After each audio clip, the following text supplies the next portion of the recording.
Now, we have somebody that Joni Cranston just brought down to us from the hostel because she thought he has a really interesting story, and we'd love to hear what he's doing. And his name is Aaron Chase, and he's now living in Brooklyn. He's a New York lawyer, an advocate from New York. Good morning, Aaron. Good morning, Anita. How are you? I'm grand. I'm just great. And you're great, I'm glad to say, because we love to have people from New York, because we love New York here. VOBB loves New York, and people in New York actually listen to us. So there may be someone listening right this very moment. Awesome. Aaron went up on the Long Range Mountains, I understand, and was up there during that terrible, terrible storm. Would you like to give us a little description of what happened to you up there? Why did you decide to come to Grossmorn anyway? Well, I'm originally from Montreal, and I was a little bit of an outdoorsy type in Montreal. I spent a lot of my summers doing canoe trips in Quebec, and all of my friends were like-minded, and when we were all teenagers, we kind of fantasized about legendary hikes and canoe trips around the world that we wanted to do, and the Long Range Traverse was one of those.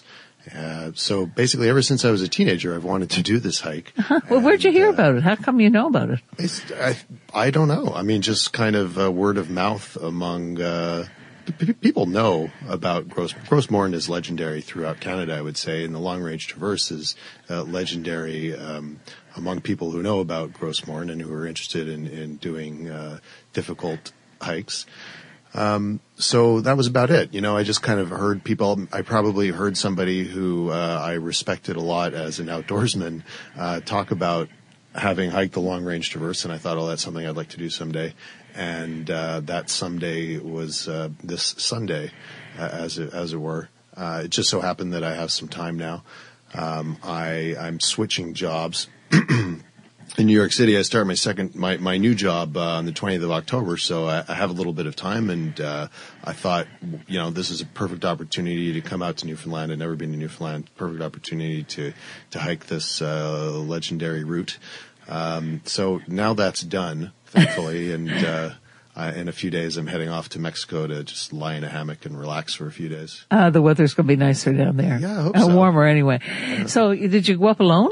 I went up alone on Sunday, and just describe for us, like, I've never been up there, as you might imagine. Just tell us what it's like. Like, how do you get there, first of all? Sure. So you take the boat tour on Western Brook Pond, and you just buy a one-way ticket. They drop you off at the easternmost end of Western Brook Pond at the bottom of the gorge. And you get off at the dock there, and you hike up to the top of the gorge through. There's no real trail there, and there's kind of a dryish creek bed that you crisscross, and you have to climb over some rocks, and every once in a while somebody has marked the kind of trail in quotes with blazes, so you can try to follow those. And really, there's kind of only one way to go because you're stuck in the bottom of a gorge. So you follow that out, and then at the very end, you've got to climb up a very steep incline to get out of the gorge. And then once you're out of the gorge, you're treated to the most beautiful of views, which is the Western Brook Pond fjord from the easternmost end, from the top of the gorge.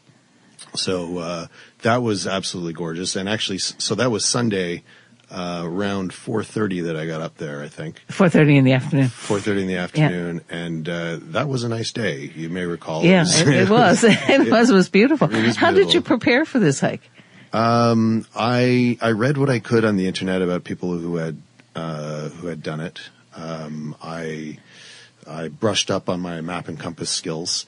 I bought some extra warm gear, and I mean, I do hikes from time to time, and I have a lot of necessary gear, and I've and you carried some food with you and everything. I remembered the food, luckily. I packed quite a bit of extra food. because you never know how long you're going to be up there. It's typically a 3-night, 4-day hike, but conditions are so variable, and the fog can roll in, and you can be stuck there, unable to navigate. So you're cautioned to pack 2 extra days worth of food. So I did that. I had a lot of extra food. I had a lot of extra clothing. And that was lucky for you. It was, absolutely. So let's go back to 4:30 on Sunday. Sure. Okay. Yeah. So it was a beautiful day, and I was exhausted after climbing out of the gorge. And the thing when you're doing a hike by yourself is you're carrying absolutely everything. You can't divvy anything up with your mates. So my pack was extremely heavy, and I've been thinking about this a lot, whether it was too heavy, and I really don't think so. The one thing that I regret having brought were a pair of camp shoes, which I kind of anticipated wearing. If the weather was dry enough, I could take my boots off at the end of the day and put on a pair of dry camping shoes to be comfortable. And they were never dry, for one thing, and they were just kind of a burden. They took up space and weight. But everything else, I'm really glad that I had with me. My pack was very heavy, so I was exhausted when I got to the top of the gorge. And but luckily it was very windy, but it wasn't raining at all, and it was warm enough. So my first day, I just hiked to the first campsite, which is at Little Island Pond. It was an easy enough hike, and I went to bed. It was just starting to rain, and then it didn't stop raining until basically 3 hours before the end of my hike, 3 days later, with a little bit of snow in between. And so the first night was not easy. It was extremely windy and extremely rainy, and it was difficult to sleep. I can imagine. It was windy enough in Rocky Harbour. Right. I mean, people were complaining the trees were blowing down over there, and they couldn't sleep at night in their houses. Right. So. Yeah. So yeah, that wasn't great, but at least I had a good supper of freeze-dried stew of some kind, and I got some hot food in me, and I went to sleep, and I woke up in the morning, and it was just raining torrents, and it was really foggy, and it was getting colder, but this is what you have to deal with when you're camping, and there's only one way out of there anyway. So I just I cooked a little oatmeal for breakfast, and I packed up my things as quickly as I could, and I wanted to make up as much ground as I possibly could that day, because by that point I just kind of wanted to get off the hike already. It wasn't, you couldn't see very much, so there wasn't a lot of payoff in terms of views. And nature wasn't encouraging you to continue. Yeah, there wasn't really that much to get out of it, except a lot of exercise and a sense of accomplishment at that point. Did you think about going back?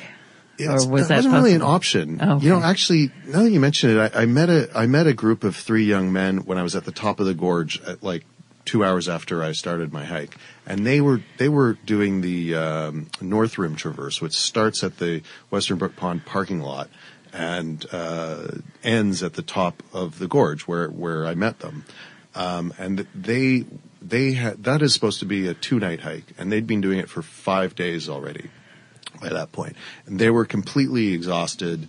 They were running out of food, and they just wanted it all to be over.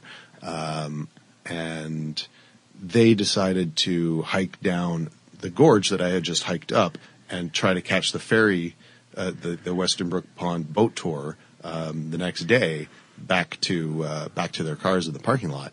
And I told them, yeah, you can try that, but the problem is if the wind keeps up, the boat tour won't run. And in fact, I heard later that they were stranded on the pond for I think one day, because the boat tour did not run the next day. Yeah. So that was kind of an option, but not really. I didn't want to do that. So you pressed on. So I pressed on. And the true voyageur spirit of your ancestors. Yeah, right. Well, my ancestors are Jews from the Ukraine and Albanians, so they're not much into canoeing. But so I pressed on, and so my first full day, I wanted to cover as much ground as I possibly could, and I did, I guess. I wasn't carrying a watch. So I didn't know what time it was, but I think I must have got up around like 5:30 in the morning when it first was like starting to get a little bit light, maybe 6. And I just packed up really quickly and I headed off. And the conditions were just getting worse. It was just raining like crazy. The wind was howling, and there were a number of small creeks that you have to cross from time to time, which in normal conditions, you probably wouldn't even get your feet wet. But it had been raining so much that these creeks were swollen, and some of them were really deep, and I'd go in up to my thighs, and at one point it can be hard to like gauge how deep they are, and I went in basically to like a full swim pretty much.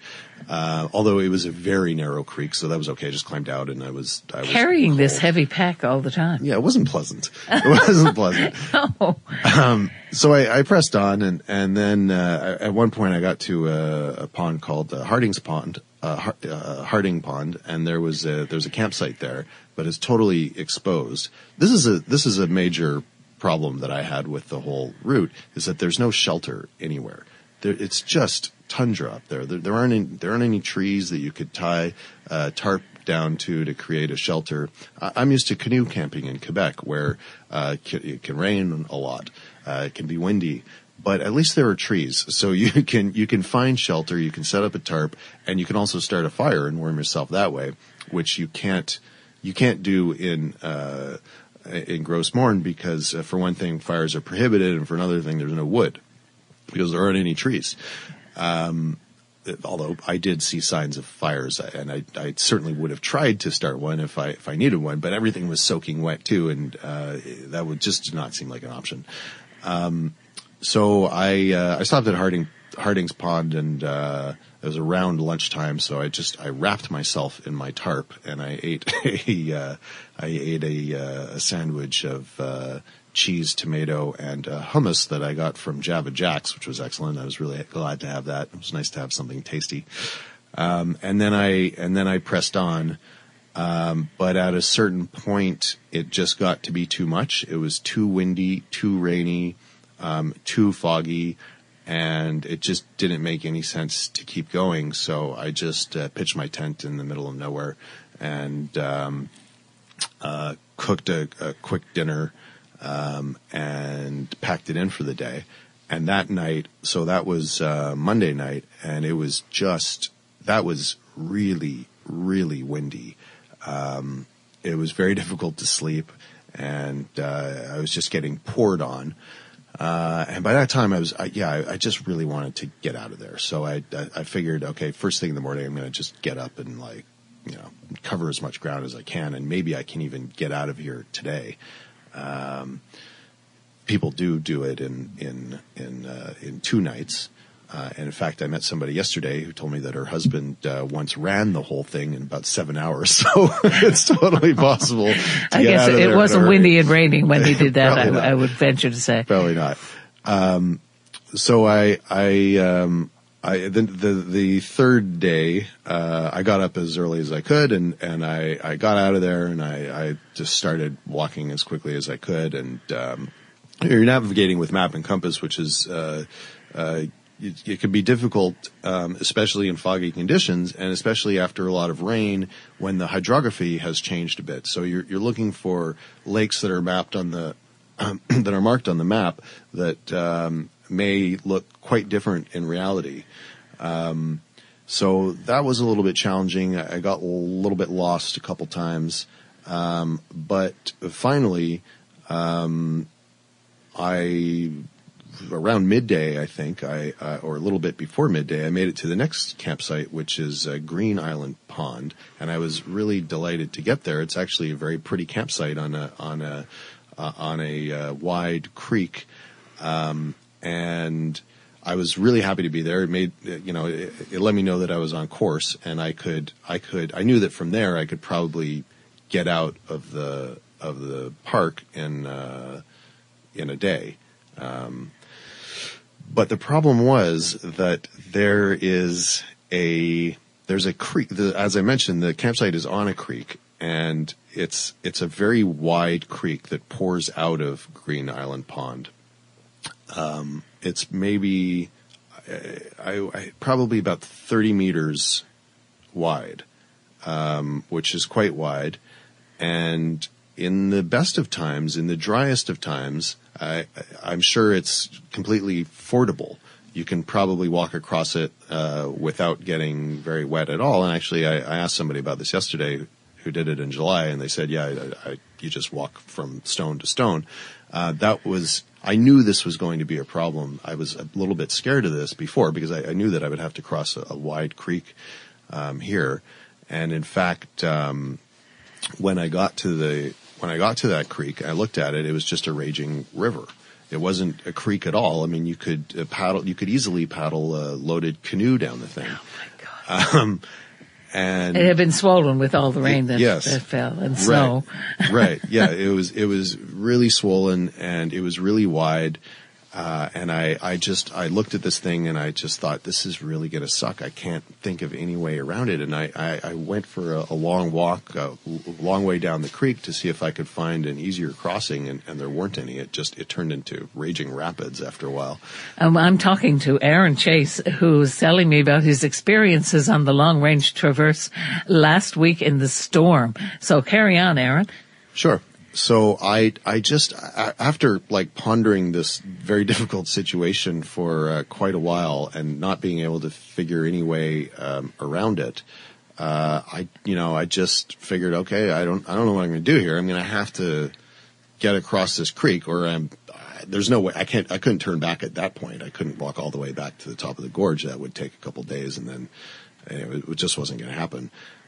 So I just gave it my best shot, and the first 25 meters or so was okay. I mean, I was only up to like the mid thigh in gushing, freezing water, which was tolerable. But the last 5 meters was, I mean, it was a swim, really. And I just kind of plunged in, and I looked for a foothold, which is difficult. You don't really want a foothold in raging water because your foot can get trapped, and that's the end of the game there. But I also didn't want to be going for a full out swim with a 55 or 60 pound backpack, where the next stop is a set of rapids, really. So I tried to plant my feet and make it across, and I did, and just as I expected, I was completely frozen solid when I got to the other side. And that was where I was, the whole trip was, I would say, the whole trip aside from the 3 hours at the beginning and 3 hours at the end was really unpleasant, but that part was really scary for me when I came out of the other side of this creek, and I was just completely frozen, and the wind was howling, and it was raining, and I just could not imagine how I would get warm from that. And there was nobody around, and there was only one way to go, and it was disheartening, and it was scary. At any point, did you think you weren't going to make it? Yeah. Soon after that, so immediately after you cross the creek, there's a relatively steepish incline that you have to climb, which I was glad for because I thought, okay, this will warm me up a little bit. So I started climbing that, and when I was kind of at the top of that little hill, I was freezing. I couldn't stop shivering, which was good. You don't want to stop shivering if you have hypothermia. But I knew that I was in like, I was kind of past the point of like being challenged by the cold, and I was fully like dealing with hypothermia, and that was scary. So I figured I really have to get warm here. What I'll do is set up camp, get in all my dry, warm clothes, cook something warm to eat, and just get warm. I need to get warm. I cannot keep being cold here, or I don't know what's going to happen. I mean, I've never, I've never been around anybody who's like died of hypothermia, but at some point, if you can't get warm, I imagine that's what happens. So I set up my tent. This was a little bit after midday, I think around 1:30 in the afternoon. And, I immediately boiled some water. That there was no water source up there, but it had been raining so much that the bit of trail that I was camping next to was basically a creek. So I just took some water out of that, boiled it, made some ramen really quickly, and just gulped down the ramen, which was, no ramen dish has ever tasted that good to anybody. I can tell you that much. Amazing. Ramen noodles. Ramen noodles. They were, so that helped. And I was warm, for about a minute. And then I was cold again. And that really scared me because I didn't know what to do. I could keep cooking food, but it only keeps me warm for a minute or so. So I pitched the tent already, and I got inside and I just tore off all my wet clothes and left it outside, and I took out my sleeping bag, which thankfully was dry-ish, and I got in my sleeping bag as quickly as I could, and I was still cold, which scared me. So I took out my dry clothes, which was thankfully in a dry bag. Made for water sports, so all that stuff was guaranteed to be absolutely dry. And I put on my dry long underwear, my dry socks, and a dry shirt that I had, and I was still cold, so that really scared me. Excuse me. And then I was carrying a lot of warm clothes, thankfully. So I put on more stuff. I didn't want to put it on all at the beginning because then if I was still cold, I would just be completely hopeless. So I was putting it on bit by bit. So I had a light down jacket with me. I put that on. And then I had another, kind of, mid-weight, fleece top, and, I wrapped that around my feet, which were freezing. And I just snuggled up as much as I could. I also have a Thermarest, which is a thin camping mattress, which protects you insulates you from the ground. So I inflated that. I just did everything I could to possibly get warm. And I also have a silk sleeping bag liner for emergencies like this, so I threw that on. And I did absolutely everything I possibly could to get warm, and I was still cold. So that was, you asked me if I was ever, really concerned. That was as bad as it got. At that point, I was just I was really scared because there was nothing else I could do.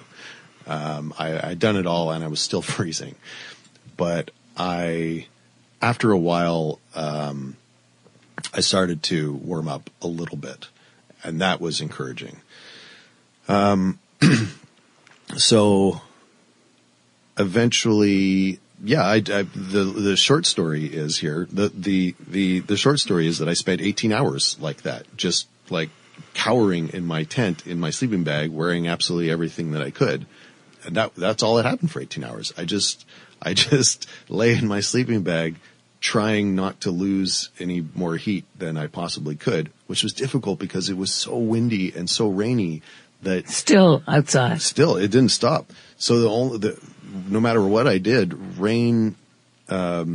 water kept coming into the tent a little bit. It was so windy that my tent fly, which was pegged down to the ground, kept getting ripped out of the ground. The tent pegs were getting ripped out of the ground.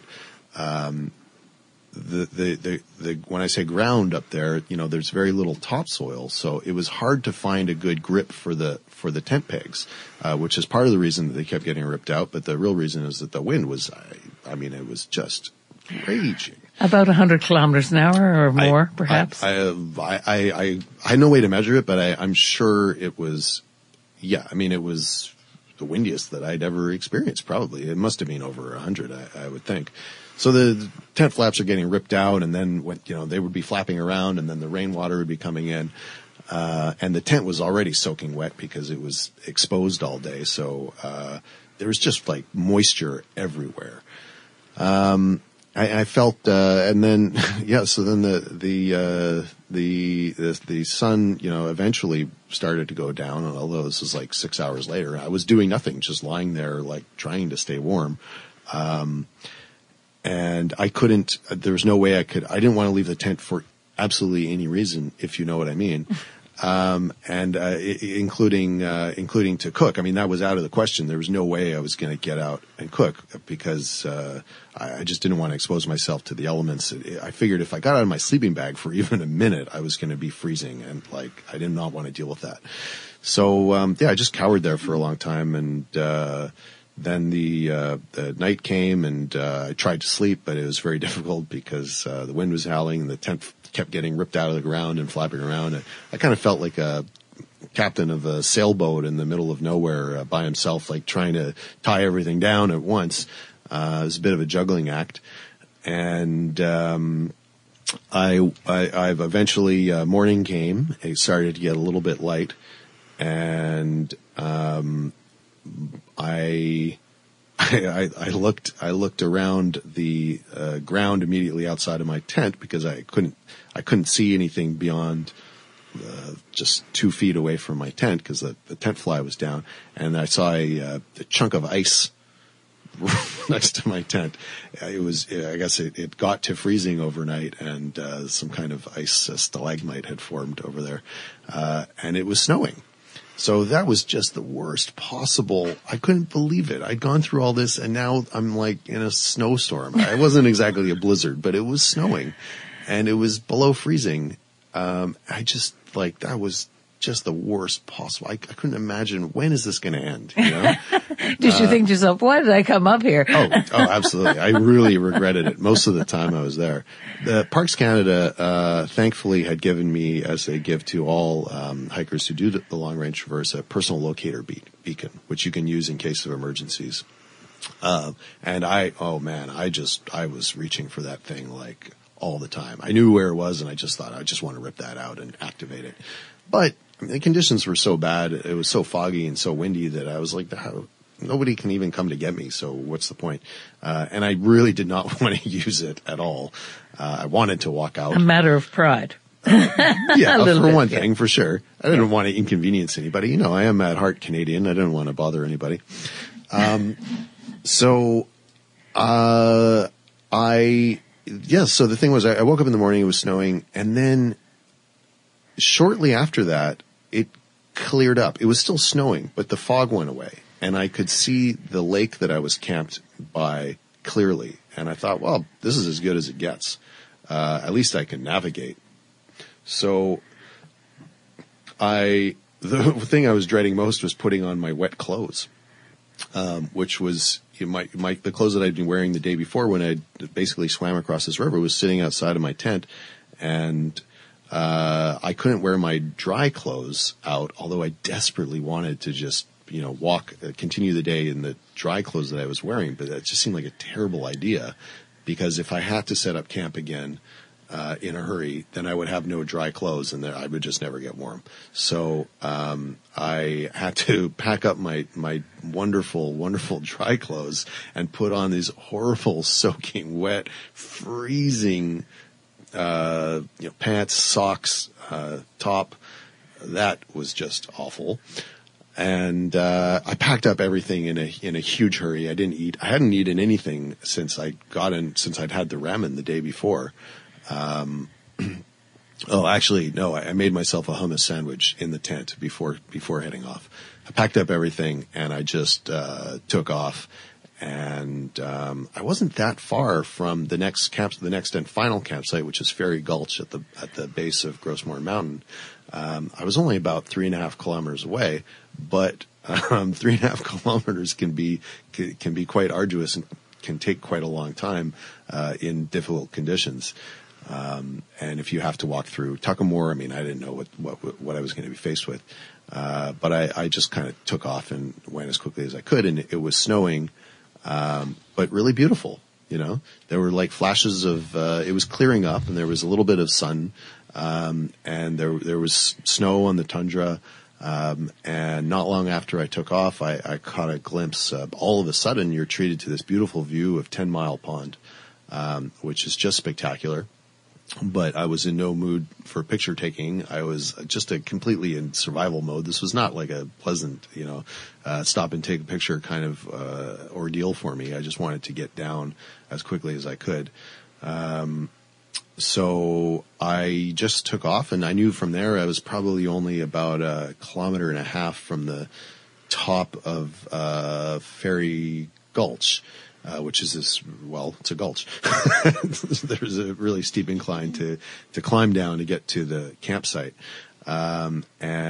Luckily I found it without too much difficulty, and the sun was out by now, but I was still terrified because I thought, okay, the sun is out, but like that could all change in 2 minutes.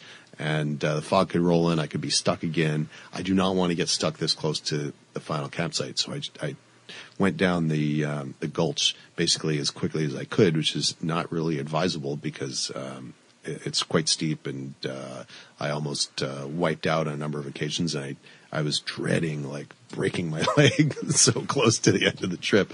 But luckily that didn't happen. I made it down to the campsite, and I was so happy when I got there because from there it's an easy 6.5 kilometer hike down a trail to Grossmorn parking lot. But even then, I stopped at the campsite and I boiled quite a lot of water, and I drank about a liter of tea in a hurry while I was waiting for my freeze-dried lunch to reconstitute itself. And I thought, okay, this is, I'll drink a ton of tea and I'll have a hot meal and then I'll be good. But that wasn't even the case. I drank, it was even when it was sunny out, it was still so windy, and I had just been so cold for so long that after drinking all this tea and then eating a hot meal, I was comfortable for about 2 minutes, and then I was freezing again. So I just, I knew from there it was going to be fine, but I just packed everything up and made my way to the parking lot as soon as possible, and I got to the parking lot around 2 p.m. 2 days ago. I was really glad that I did. Wow, what an ordeal, hey? I mean, we have Barb and Joni and Carol here in the studio, and they're all shaking their heads. It was an amazing trip. Well, yeah. And you're here to tell us about it, and you don't look cold now. You look as though you're okay. Yeah, it's all right now. This is a very cozy studio. Can I stay here? Well, that was an amazing trip, Aaron. And I'm so glad that, you didn't get hurt and you actually made it out okay. When you got out to the highway, did you get a ride over to the hostel, or? I had left my car at Western Brook Pond parking lot. So, I called, Ivan in, Rocky Harbor, and, one of his mates, Lou, came and, picked me up and drove me to Western Brook Pond.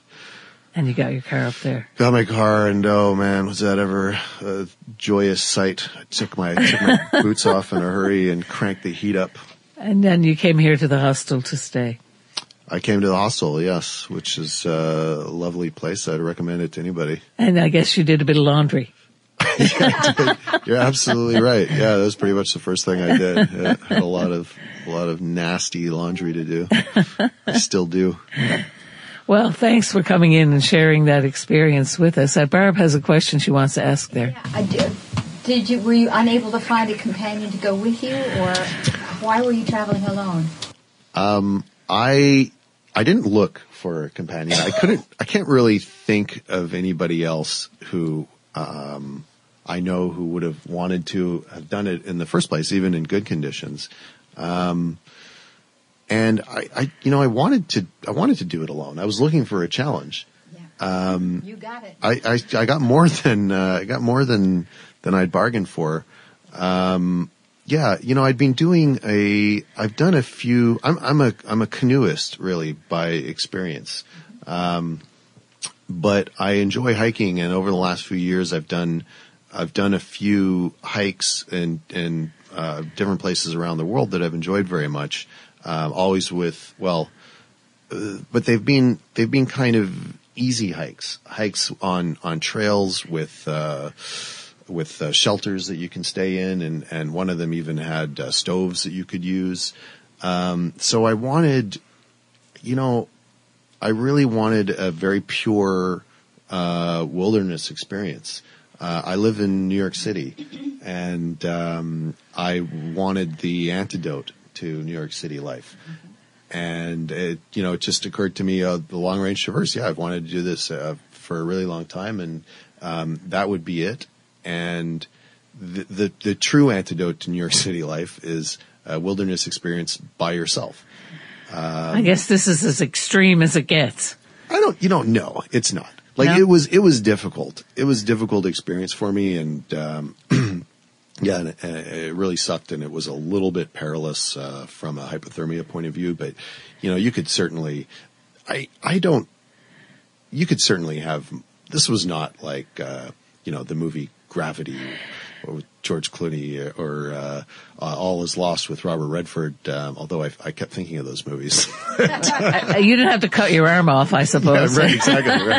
Right. It wasn't exactly. It wasn't that bad.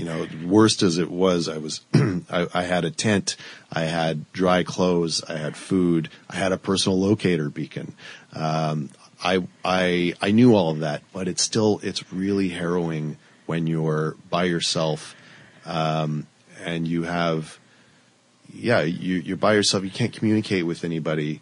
Nobody can come and get you, and you can't get warm. It was terrifying, but it wasn't exactly. Nobody's going to be making a movie about this one. Well, you never know. Thanks so much for coming in and telling us your experience. My pleasure, Anita. Thank you.